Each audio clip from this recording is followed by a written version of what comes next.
Como pintar o seu desenho da forma mais rápida e prática e com foco em obter o resultado mais satisfatório possível. Se você está aqui nesse vídeo, provavelmente você foi lá, fez um desenho massa, viu duro para ficar legal, terminou aquela line art, mas aí quando vai pintar, tem muita informação, as cores saem do controle e você percebeu que um desenho bom não salva uma pintura ruim. Por isso, eu quero compartilhar com você um pouco do meu processo de pintura nesse pôster aqui e eu vou falar de uma técnica que tu pode aprender para conseguir dar match nas cores, que é o foco desse vídeo. E de bônus, também falar sobre flats, ferramentas, organização de camadas, sombreamento e alguns detalhes de polimento.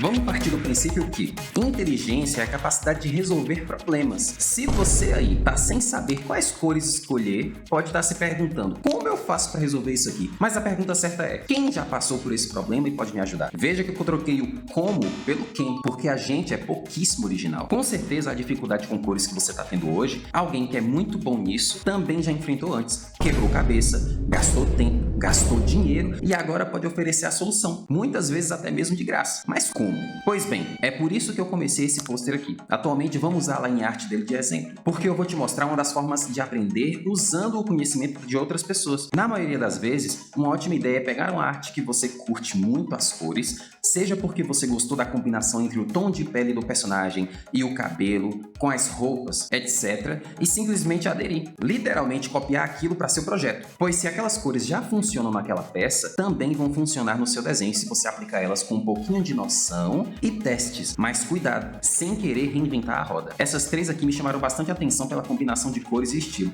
No fim das contas, escolhi essa daqui porque realmente gostei da saturação de cores bem forte. Olhando essas mãos aí, né? Provavelmente foi feito por IA. Nada mais direto ao ponto do que você aprender copiando as cores que já estão no esquema que funcionam para sua ilustração. Pois é, e olha que interessante. Até porque estudar fundamentos de desenho e pintura e criar novas ilustrações não é o mesmo que buscar compreender e replicar aquilo que já foi feito por alguém ou que já existe. Acredito que essa é a definição de criatividade. Ver a mesma coisa, mas só que através de outro ângulo.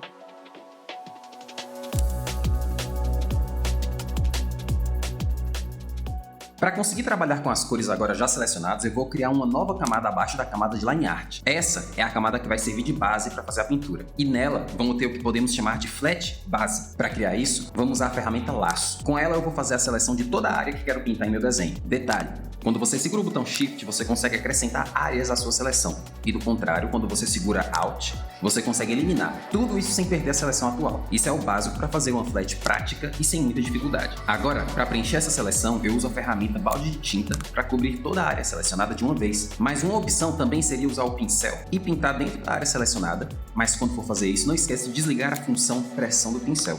Agora, depois da flat principal pronta, vamos fazer a seleção de cada elemento que pretendo separar em uma camada individual. Cabelo, capa, roupa, espada, etc. Uma dica simples é você seguir a hierarquia de sua própria arte para organizar as camadas. Por exemplo, se o cabelo está acima da pele, mas a espada vai ficar na frente do rosto e do cabelo, logo a camada da espada vai estar no topo, e por aí vai.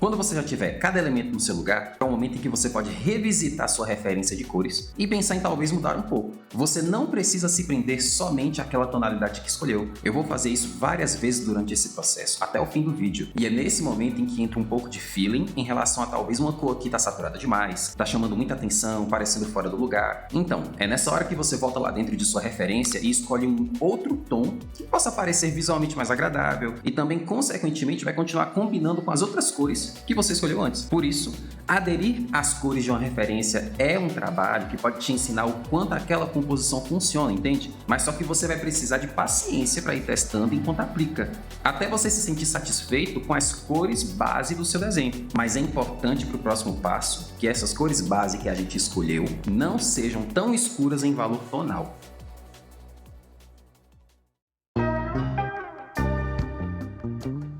Com as cores prontas, adiciona uma nova camada acima de todas na hierarquia, mas ainda abaixo da line art. Essa vai ser a camada da sombra. Deixo ela em modo Multiply. A camada nesse modo é uma ótima opção. Ela funciona como se fosse um vidro escuro. Tudo que você pinta nela interage com as cores das camadas abaixo, escurecendo sem apagar os detalhes. Isso é ótimo para aplicar sombras às cores flats, sem perder o que já está ali. E o interessante é, você não precisa usar só preto. Quando você usa tons frios, quentes ou coloridos nas sombras, você consegue dar mais vida e atmosfera para sua pintura. O modo Multiply ele realça isso super bem, porque ele mistura a cor da sombra com a base, criando ótimas variações de cores que deixam a arte mais interessante e menos chapada. E o melhor de tudo, ele faz com que, ainda assim, as cores conversem bem entre si. Até porque essa cor que você vai usar para fazer a sombra pode ser uma das que você separou da sua referência.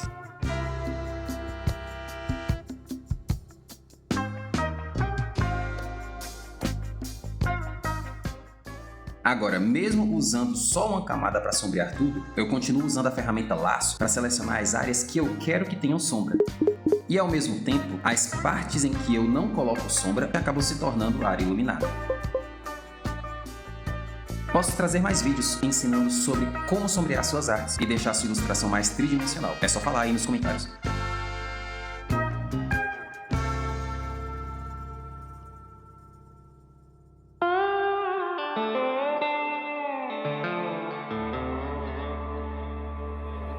De certa forma, já poderia considerar a ilustração pronta, mas eu quero mexer em alguns detalhes menores, como essa influência de luz vermelha da lâmina no grip da espada e na roupa do personagem. No geral, eu vou continuar variando bastante as cores até encontrar um ponto que me agrada usando essa ferramenta, matiz e saturação. Ela é como se fosse um controle remoto da cor. Nela você pode mudar o tom das cores e deixar tudo mais vibrante ou mais apagado, além de ajustar o valor tonal. Ela é super útil para ajustar a paleta sem precisar repintar tudo. Você consegue mexer somente nos tons vermelhos ou somente nos tons azuis e por aí vai. Dá para testar variações rápidas de cor, criar atmosferas diferentes e corrigir tons que não estão batendo. É ideal para experimentar até achar o clima que você procura. No meio do processo eu adicionei essa estrela na testa do personagem que eu achei que seria legal, seguindo o mesmo padrão de cores sem fugir muito da paleta de cor.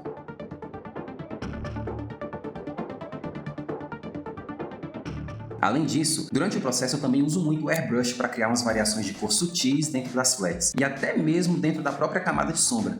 Como você já deve ter notado, eu só uso os brushes padrão do Photoshop, o Round Brush e o Airbrush. Uma sugestão é que você não precisa se preocupar em caçar um brush milagroso. Foque em desenhar melhor. Fundamento vai valer sempre mais do que ferramenta. Eu às vezes percebo que tem muita gente que perde tempo querendo achar qual é o brush que o artista X está usando, mas só que você não pode esquecer que isso não vai salvar o seu desenho. Aqui, por exemplo, eu uso uma variação da ferramenta Laço, que é o laço poligonal, que faz a mesma coisa do outro, mas só que ele seleciona em ângulos retos. É útil para esse tipo de detalhe, como essa estrela, por exemplo. Nesse momento, eu decidi mesclar todas as camadas de cor e sombra, só manter a line art separada. A partir de agora, eu vou trabalhar em tudo como uma coisa só, para continuar polindo até chegar em um resultado satisfatório. Eu também gosto de usar esse momento para adicionar alguns detalhes a mais que possam fazer sentido, como algumas partículas, e às vezes não precisa fazer sentido, só precisa parecer legal mesmo. Resumindo, esteticamente agradável.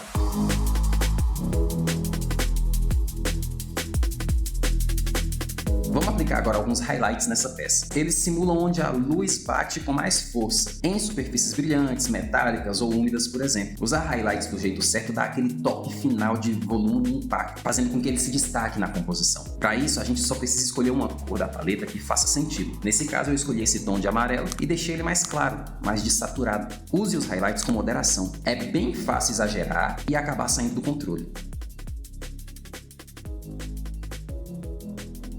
Agora é onde talvez aconteça algo interessante sobre eu ter dito que você não precisa se apegar tanto à sua referência. É porque se a gente for reparar mesmo, a chance de durante esse processo todo, as cores que você usou acabarem levemente diferentes daquelas da referência que você pegou é bem grande. E isso é bom, porque enquanto você testava e manipulava as cores, é inevitável que você pode ter aprendido algo e entendido pelo menos um pouco mais como elas combinam entre si, porque você estava exercitando isso na prática, exercitando a sua percepção.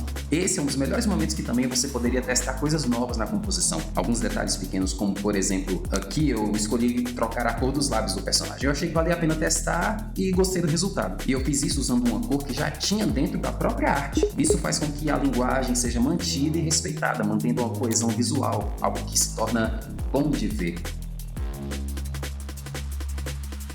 Nesse ponto aqui, eu vou criar uma nova camada usando novamente somente o Soft Brush. Ficaria legal enfatizar que a lâmina da espada estivesse emanando algum tipo de luz. Depois de pintar nessa região aí com vermelho, Eu vou mexer na opacidade da camada e ajustar até ficar em um ponto sutil, mas ainda interessante, nada exagerado. Agora, é bom aproveitar para corrigir um pouco a line art e ir ajustando alguns pontos que não estavam funcionando do jeito que eu queria, sempre pensando em peso de linha. Se quiser saber mais sobre peso de linha, desenho e line art por aqui, deixa aí sua opinião nos comentários.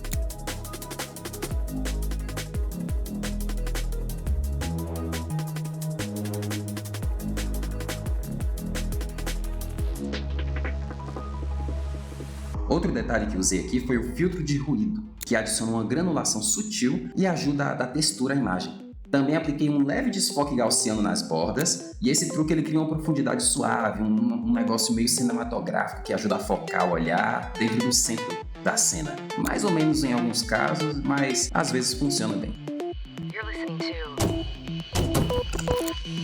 E foi assim que ficou o resultado final. Se esse vídeo te ajudou de alguma forma, ótimo, curte aí. Se não ajudou, pelo menos deu pra ver um processo rolando, né? Se quer ver mais processos de desenho, pintura, tutoriais por aqui, me dá um toque nos comentários, quem sabe eu falo mais sobre o assunto que você mencionar. E se quiser acompanhar os próximos vídeos, você já sabe, né? Se inscreve aí.